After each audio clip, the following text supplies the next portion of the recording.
podcast. I'm here, as always, with my good buddy, Dr. Lem. What's up, man? Yes, sir. Good seeing you, man. Always great to spend some time with you, and just talking about leadership is just really fun when we do it together. So thanks. Yeah, we haven't really talked this week, and I needed my leadership fix from Dr. Lem. So, what's been on your mind, brother? Man, I just read your article on Medium, and if you guys Yeah. don't follow Dr. Mo on Medium, you can find him at medium.com at Poor Boy Mo, and you can find all the things that he's written. Sorry, not read, but you probably read them too. But Yeah, I read them too. he I read my own he stuff. he writes a couple articles every week, like continuing to just share his thoughts on leadership. And I was reading this latest article: leaders stop confusing closeness with clarity. And I love this article, and I'd love to talk about it. Can you just tell me what the impetus was for writing this article?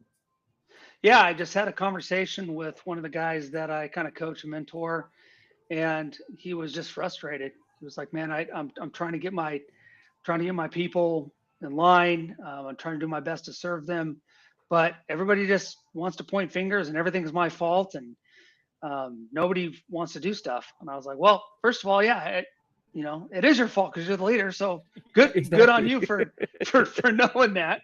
But Yeah. let's get through it." And the main gist of this specific article is it's advice that I give leaders all the time, and it's this: when it comes to your team, you see your team all the time. And so, for instance, as an athletic coach, or if you are the boss or supervisor at work, you see your people every day. They get there at 6 or 7 or 8 or 9 or whatever it is. If you do the swing shift and the night shift, your people are there.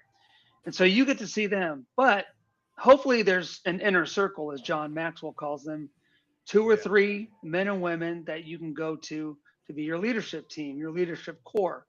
Those are the people that need intentional time from you. What do I Yeah. mean by that? Well, when I first get anywhere, whether it's in an office or on the pool deck, I figure out who my leaders are, my captains, my assistant coaches, whatever they are.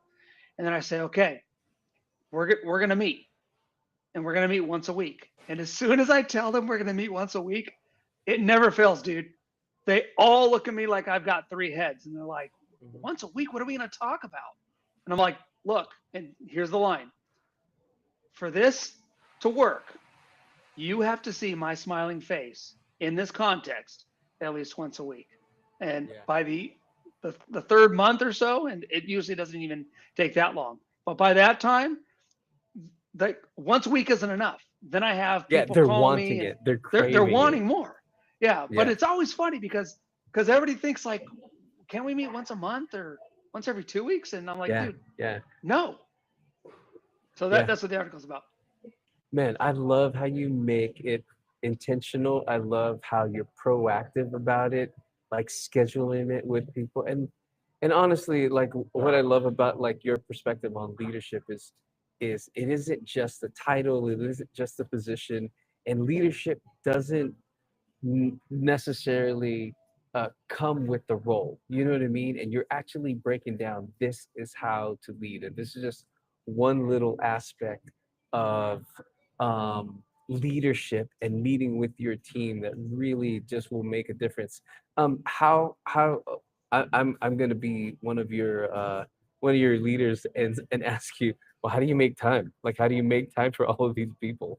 Like, And what does that look like for you as the leader to make time? Like, give me that practical step.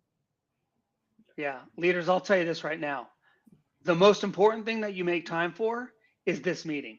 In fact, Andy Stanley, Mhm. who's a pastor and he's a big leadership guy, he tells people he's got two meetings that are two big. I mean, he's got a ton of meetings every week, but there's two important meetings, and one of them are one of them is like in the middle of the week, and it's like important people that kind of speak into different parts of the program because he's part of a large. He's a pastor of a very large church, so he'll talk to the janitor might be on his team for a season. He might have the children's pastor, or he might have the grounds crew guy. I mean, he wants different perspectives. Okay, that's one meeting. But the most important meeting that he has is Monday morning. Why Monday morning? Because on Sundays, Yes, church, right? And church is a Hmm. program driven business. And so Monday, he meets with people and he says that meeting is, for lack of a better way to say it, a selfish meeting, meaning he needs stuff. He says, look, Hmm. here's the stuff that I need to get done. Here's what I need to do. Here's what I need you to do. What do you need from me? He has that Yeah. every week, every Monday, I Yeah. think, at this point, without fail. And I just took that model. And so when I go into a team, when I go into a business, when I've been in charge of anything, I find my people and I say, look, I'm going to make time for you. So you tell Hmm. me when you have time. It might be 6 in the morning on Monday. It could be Wednesdays at 3 p.m. It could be Friday at 7 at night, but I'm going to Yeah. make time. And as soon as I Yeah. do that, and then I put the ball in their court to these 2 or 3 people, then they have Yeah. to figure it out. And I'll tell you this, Yeah. it always works out. They always figure it out. And Hmm. if somebody can't make it, then they have to reschedule. And again, there's nothing more important than me spending time with my leaders. Yes, as a swimming coach, for instance, my swimmers, my job is to make them fast, to make them good, to make them better swimmers, better people. But I can't do that if I'm not meeting with my inner circle, my assistant Hmm. coaches, my Yeah. my leadership team. And a leadership team could be captains. It could be people that are young but they're not ready to be captains yet. They might be in that leadership council. But those are the people that I'm going to meet with Yeah. every week. And Yeah. how many is it? It's got to be at least 2 or 3. You need enough voices. Yeah. It can't just be you and another person, because then you're just going to Yeah. end up saying, yeah, well, that sounds good. What do you think? Well, that sounds good. You need at least 2 or 3 people, Yeah. because that's when people start having conflict. And I love conflict. Yeah. Well, And like how what about you you? I mean, differentiate, is that the way that you've done it in your jobs? Because I know that you, man. Yeah, what I was about to say was like I like how you differentiate meetings that are intentional and proactive, like you're just describing. And then in the article, you write about meetings and interactions that are about managing dysfunction or things falling through the crack and frustration building, like that reactionary. Well, it's management. It's not leading when you're reacting, right? Leaders don't react. Leaders like lead and are proactive about it. And so, like, when to answer that question, I mean, I've been in leadership environments and leadership cultures where it was all about reacting, and it was all about managing the thing because like we could never get on top of it, as opposed to those settings where we would have these like intentional meetings, these proactive meetings. And it's pretty amazing when you are leading those meetings, you have less managing dysfunctions and managing uh, things that fall through the crack because you've already talked through it on the front end. You've been proactive and intentional about it. So the more you have these kinds of meetings, the less you have these reactionary uh, managing the dysfunction and managing whatever the issues are. And you and some weeks you have both of those meetings. And I was gonna Right. ask you, like like this one meeting that's intentional and proactive doesn't necessarily mean you don't have meetings that are emergencies and reactionary, but just I like how you differentiate one's proactive and one's intentional and the other one's reactionary. And so like for me, like I've been in both kinds of settings, but I definitely like the intentional proactive meetings way better because we're talking through all the possibilities. And the reactionary managing dysfunction meetings just are too tiring. And I mean they're kind of fun too, but like it it it's it doesn't move as quickly. They're more emotional. People get hurt. You know what I mean? Because in those situations, people have already gotten hurt. Whereas if you were intentional and proactive about it, maybe we could have avoided some of that. Your thoughts? Yeah. So what's important in these meetings? So for me, whether and it's different again for every team, but if it's a Monday meeting, because one of my last jobs, I met with my leadership team, and we met on Mondays, 3 p.m. no matter what. And it started out, I owned the agenda. So I would come in, I'd Mhm. say, all right, because at first they don't know what to do. They're like, okay, what are we doing here? What's so important that we're having yeah, these meetings? And I lay it out, and I've got like 10 different things. What about this? What about that? What about this person? Is this why is this person being late? Why does this person keep calling off?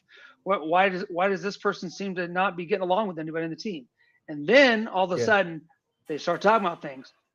Dude, by about the 6th week, 8th week, if you have these consistently, you can do this. And this is what I always do. yeah, When I can get to this point, I know I've made it. And I say, I'll sit down with my people and I'll look at them. I'll say, all right, what do you got for me? And they already know. they, They've got a list of the stuff. Mo, yeah. I need this from You, you. I need that you've from you. trained them. Yeah, You said that you were going to do this and you haven't yet, or whatever. And then all yeah, of a sudden they're keeping me on track. And that's what I yeah, want. I want people to take ownership. Um, yeah, I'll tell you why, though. In the second part of that article, on the Medium article, and I'll make sure I drop that article in the show notes. But I want to read yeah, something. It says, when we don't prioritize our own leadership rhythms, we mhm, unintentionally model disengagement. If I right. am not, so what does that mean? If I am not adamant about having these meetings, and I say, well, okay, we'll figure it out, Yeah, yeah, then they just think, well, this isn't important to Mo. yeah, But when we miss a meeting and I yeah, say, look, we missed this meeting, when are we going to make it up? Then yeah, they know it's important to me. And yeah, what happens if you don't take control of this for our leaders out there? You're going to get apathetic.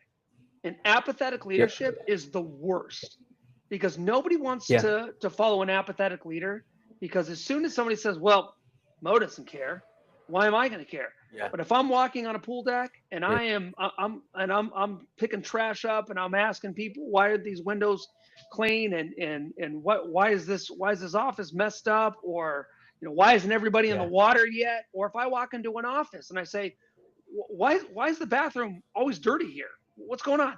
And they're like, Mo, mhm, you're nitpicking. No, I'm not. I just have pride in everything that I do, and I yep, want my people to have pride as well. And so that's why when I yeah, when and I just thought about this, but it would, if any of my guys or girls who have ever traveled with me in swimming, they know this. I do spot checks on rooms. I'll go knock on the door and I want to see the room, because it better not be messy, yeah, because swimmers are yeah, disgusting and they just throw things everywhere. Now, I'm yeah, lenient a little bit when, if it's a long swim meet, 3, 4 days or whatever, but they know that when they leave on the last day, that the beds yeah, are not made, but the pillows are on the bed, the sheets are on, all the towels are piled up in one place, because the maid is not yeah, their maid, right? yeah, If you want somebody to take care of you, go home and yeah, have your mom take care of you. Okay. Have pride in what you do. And if you have pride in yeah, everything, then you're going to be good at what you do. yeah. If you don't have pride in something, it's going to No, bleed over. And man. I don't want those kind of people on my team. Yeah, yeah. No, I can attest to this truth that apathy will definitely set in when you don't make those things priorities. I remember at one place where I was the boss, we would have weekly meetings, and then like we would miss every now and then then we'd get to like, well, we didn't meet every week, so let's move it to every other week. You know what I mean? And then slowly, like that became like once a month, and like let's There just you meet go. when we need to, and that I mean, that if you let one thing slide, it's just a slippery slope to, well, then you're not meeting anymore. And I have fallen victim to that. But I do want to also highlight that, like, I was a part of this team where we were intentional about. Well, we try to have, we had meetings every week, and we tried every other week. One week was strategic, and then the next week it was tactical, and then it was strategic, and then it was tactical, because I think what happens is um, when you don't have intentionality for talking about things that are strategic and then differentiating between tactical, what you end up doing is just talking about tactical the whole time, and Yeah. you never get to the core, or you never bring things back to vision because you're not talking about strategy. And what we realized was, on the days that we talked about strategy, it was like 70 to 80% strategy and 20 to 30% tactical, right? And then on the tactical days, it would be flipped. But like we had some intentionality, and we had some um, uh, some frameworks to help us have those conversations, because if you don't if you don't have if you don't have those guardrails, you're just talking tactical the whole time and you're never bringing it back to vision. Is that something Yeah, that you would do in your meetings? absolutely. I mean, the tactical is important. What do we need to get done? Well, what it Mhm. ends up doing is it gives me a window into each of my people, and then they end up telling me what's going on, and why they are not doing well or feeling well, and then I get to really lead. And so it becomes less of what are the things that we need to get done, and it becomes more of, well, how can Mo or whoever the leader is Mhm. in this point take care of the people in that room. And when I take care of those people, then they take care of whoever they're in charge of because Yeah. it's an Yeah. extension. But that's Yeah. also why I always tell people on a team, for instance, on an athletic team, don't make my don't make my captains mad. I tell my team, Yeah. I like them more than I like you. I will kick you off the team, not them. So if they're doing a bad job, come and tell me because I don't have bad leaders. And what does that do Yeah. to my captains? Oh shoot, I better do a good job. And they do do a good job. And so Yeah. leaders, don't be apathetic. Get out Mhm. there and make sure that you are you're having these meetings. And at the Yeah. very top, and for those listening, I actually dropped a link to that Medium article that you can take a look at. But I want to scroll all the way up. Yep. I pulled it up while we were talking, and it's to remember this: proximity does not equal Yeah. purpose. Just because Right. you are there in the same place with your people doesn't mean that you're leading. Okay, Yeah. so your leadership team, your people will need to see you. So if you're in charge of of an office, you should be walking around with your favorite mug, with your favorite cup of coffee, Mhm. and just go chat with them at their desk to the water cooler. Yeah. I mean, you don't want to Yeah. get in their space. You don't want to go have lunch with them because Yeah. you're the boss, you're the supervisor. They don't want to see you. But if they're on the clock, they'll talk to you if they're getting paid to talk to you. And Yeah. then they'll end up one day, if you're a good leader, asking you, hey, boss man, boss lady, would you mind staying a few minutes after work today? I wanted to run something by you. That's when you Yeah. know that you have true influence. That's all I have Right. to say about that. Yeah.